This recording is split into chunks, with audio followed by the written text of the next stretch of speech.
Hello, lovelies! Welcome! Today we are going to talk about some crochet. We are going to make a slip knot and we are going to make our first chain. But first I want to go over what my materials are here.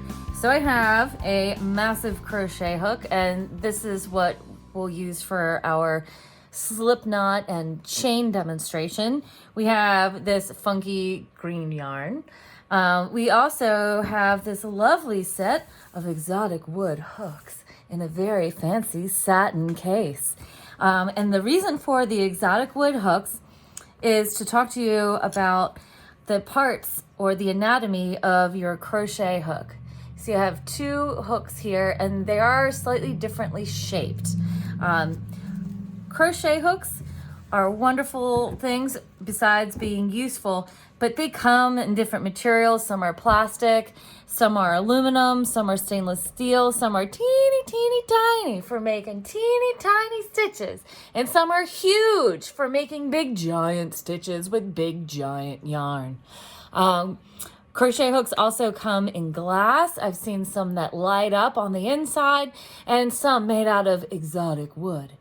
So the parts of your hook.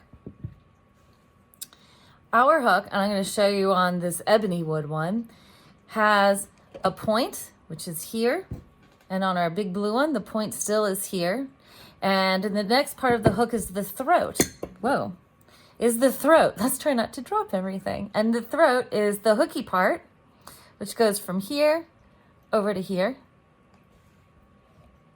So from here over to here.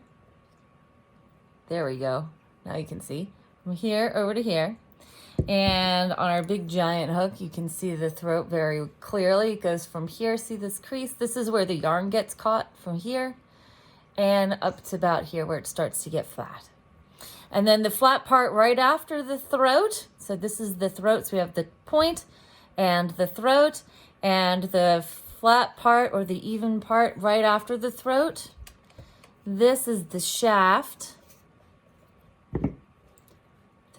The shaft. And then our fancy exotic wood hook has a thumb rest. That's the indented in part here. And below the thumb rest is our handle. So here, I'll move some stuff out of the way so you can see this. All right. So we have point, throat, shaft, thumb rest, handle. On our big giant hook, we have point, throat, and then the shaft sort of becomes the handle, and we don't have a denty in part for our thumbs. So now let's get down to business. We want to start crocheting, and first we're going to start with the slip knot. To make our slip knot, you have your working yarn in your hand, just draped across your palm, and you want to give yourself at least 6 inches of tail. You will sew that in later. And I wrap my working yarn around my index finger so it makes an X. And I push my thumb on the center of the X to hold it in place. Now I'm going to pull the loop off the tip of my finger, and I will take my working yarn, that is the piece of yarn that's attached to the ball. I'm going to take this working yarn and push it through the loop from behind and pull it through. Now, if I lay this across my hand, it looks kind of like a funky alien. See his legs? So you can hold on to the legs, pull onto the loop, and that becomes our slip knot. Now we can put our hook through our slip knot, pull the legs apart. And you don't want to pull the legs apart so they're super tight, or else you're going to have a real problem, because you are going to have to stitch back into this slip knot at some point on your second row, actually on your first row. So now we have our tail, this is our working yarn, and what we're going to do is we are going to create a foundation chain. In crochet, you can hold your hook in your right hand or your left hand.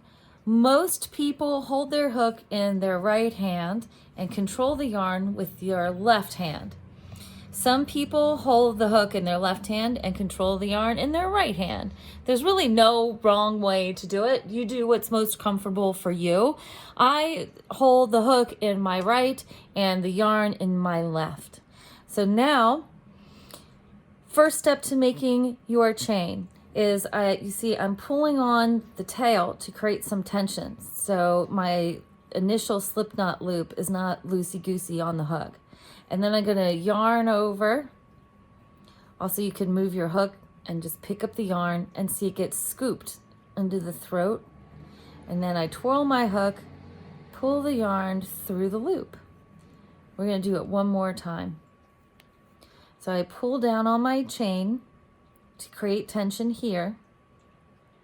And we do our yarn over, catch the yarn in the throat, and pull our hook through the loop. So we yarn over, twirl, and pull. So there's yarn over, twirl, and pull.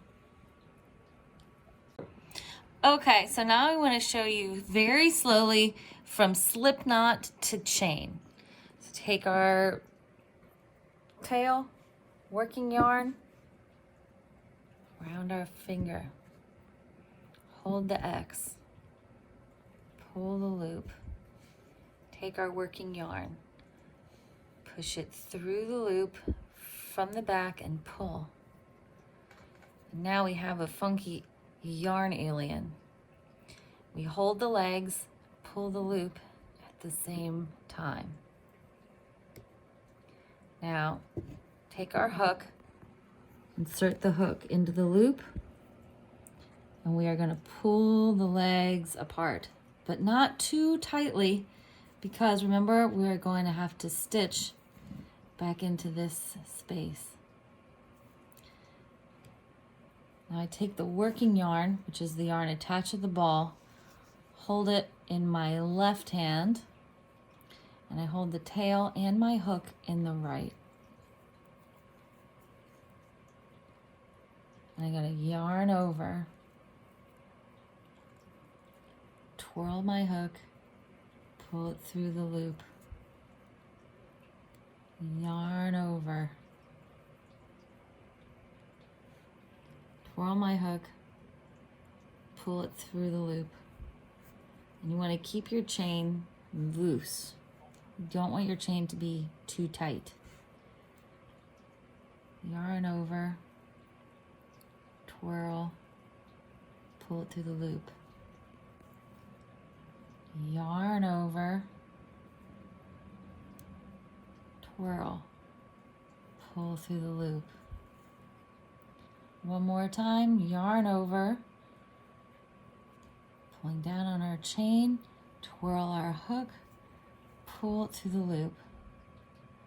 Yarn over, pull on the chain, twirl the hook, pull it through the loop. And that's all there is to making a chain. Okay, we will see you next time for our first row of single crochet. Happy stitching! Don't forget to like, comment, and subscribe.